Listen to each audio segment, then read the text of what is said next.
ভাবি আমি অফিসে যাচ্ছি গাড়ির চাবিটা নিয়ে। 1 মিনিট, গাড়ির চাবি এখানে রাখো আর মেট্রোতে চলে যাও। হতে পারে তোমার ভাইয়ের কোথাও যাওয়ার প্রয়োজন হলো, তখন সে কিভাবে যাবে? ঠিক আছে ভাবি।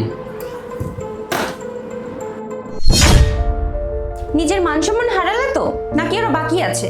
এবার শিক্ষা হয়েছে তোমার না? তোমাকে আমি 100 বার বলেছি গাড়ির চাবিতে একদম হাত লাগাবে না, কিন্তু না, তুমি তো তোমার ভাইয়া আর ভাবির ভালোবাসার ভিতরেই থাকো।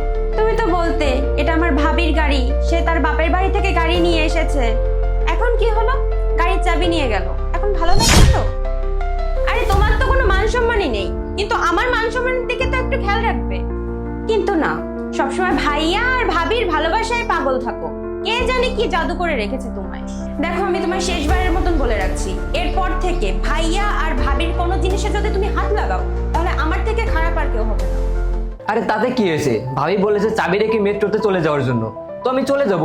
এখানে মান সম্মান হারানোর কি আছে? আরে কি হয়েছে এখানে? তোরা কার মান সম্মানের কথা বলতেছিস? আরে না ভাইয়া, কিছু না। কি হয়েছে এবার?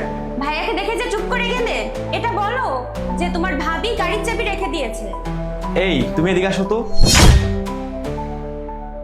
তুমি কি ওর থেকে গাড়ির চাবি রেখে দিয়েছো? না, আমি আসলে ভেবেছিলাম আপনি মনে হয় বাইরে যাবেন, আপনার কোনো ইমার্জেন্সি কাজ থাকতে পারে। তুমি কেন ভাবছিলে? হ্যাঁ, তুমি কেন ভাবছিলে? ওকে যদি বারণ করা হয় তাহলে আমি বারণ করবো, তুমি বারণ করার কি? যদিও সাবিনে যাচ্ছিল তোমাকে যেতে দিতে, বারণ কেন করলে? আর একটা কথা মনে রাখো, ও আমার ভাই না, আমার সন্তানের মতো।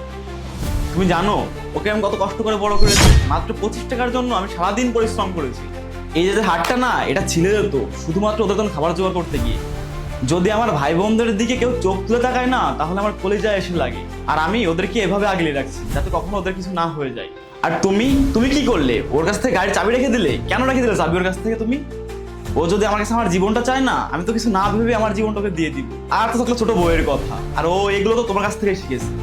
যেমনটা তুমি করতেছো, ওকে কোনো কিছুতে হাত লাগাতে দাও না, গাড়ির চাবি রেখে দিয়েছো, ওকে মেয়েটাতে চলে যেতে বলো। আর এইসব না ছোট বউ তোমার কাছ থেকে শিখতেছে। আমরা ছোট বউয়ের এসি ব্যবহার করতেছি, সোফা ব্যবহার করতেছি, তার ঘর থেকে মাল জিনিস এনে ব্যবহার করতেছি। কই ছোট বউ তো কখনো আমাদেরকে বলে না যে কোনো কিছুতে হাত দেওয়া যাবে না। তাহলে তুমি কেন ওকে গাড়ি নিতে বারণ করলে? কেন বারণ করলে বলো? আমার ভুল হয়ে গেছে, আর কখনো এমন ভুল হবে না। আর হওয়া উচিত না। এ তোমার দেবর না, এ তোমার ছোট ভাইয়ের মতো। আর ছোট বউ তোমার ছোট বোনের মতো। আর এখন নিজের হাতে চাবিটা উঠাও আর ছোট ভাইকে দাও। এই নাও চাবি। দেখেছো আমার ভাই আমাকে কতটা ভালোবাসে? আর তুমি তো বলছিলে যে আমাকে শুধু অসম্মান করে, নিজেদের মধ্যে না কোনো মান সম্মান যায় না। ভাবি, আপনি আমাকে মাফ করে দেন। আমি আপনার আর ভাইয়ের সম্পর্কে অনেক উল্টোপাল্টা কথা বলে ফেলেছি।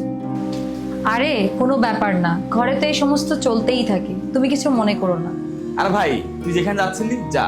আর সবাই শোনো, এই ঘরে যে সমস্ত জিনিসপত্র আছে এগুলো সবকিছুই আমাদের সবার।